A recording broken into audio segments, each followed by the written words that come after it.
Police की बहुत कमज़ोरी है और फिर इनसे भी इंशाअल्लाह तक़वियत मिलेगी इनको। लेकिन गवर्नमेंट जो है वो ताकत से चलती है, गवर्नमेंट की रिट जो है वो कमज़ोर है इस वक्त, लेकिन पूरी कोशिश कर रहे हैं। प्रेसिडेंट ज़रदारी साहब के आने के बाद उन्होंने ये वाज़ेह किया है जो कबायली झगड़े हैं उनको और क्रिमिनल एक्टिविटी को आप अलग करें, क्योंकि क्रिमिनल एक्टिविटी जो है वो उन बदमाशों को तो गवर्नमेंट को उनको कुचल देना चाहिए। वो जो है सांप की मानद है कि सांप जो भी रास्ते से गुजरेगा उसको काटेगा, उनकी कोई कौम नहीं है।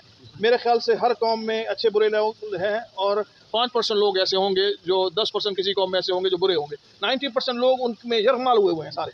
90% कौमों में जो लोग हैं वो शरीफ लोग हैं, लेकिन बदकिस्मती है कि वो शरीफ इतने कमज़ोर हैं कि वो अपनी आवाज़ बुलंद नहीं कर सकते और वो बदमाश उनके ऊपर हावी हैं। इंशाअल्लाह हम गवर्नमेंट से यही उम्मीद करते हैं और हम जब भी इक़्तिदार में आए हैं हमने इन बदमाशों को बिल्कुल बुरी नज़र से देखा है, क्योंकि मेरे आइडियल जो है वो मोहम्मद रसूलुल्लाह है और हमारे नबी का जो हुक्म है वो सबसे बालातर है और उसमें कोई अरबी को अजबी के ऊपर फौकियत नहीं है। बदमाश हमारी नज़र में बदमाश जालिम जो है उसको हम बदमाश कहेंगे। इखलाक की इतनी जरूरत है जो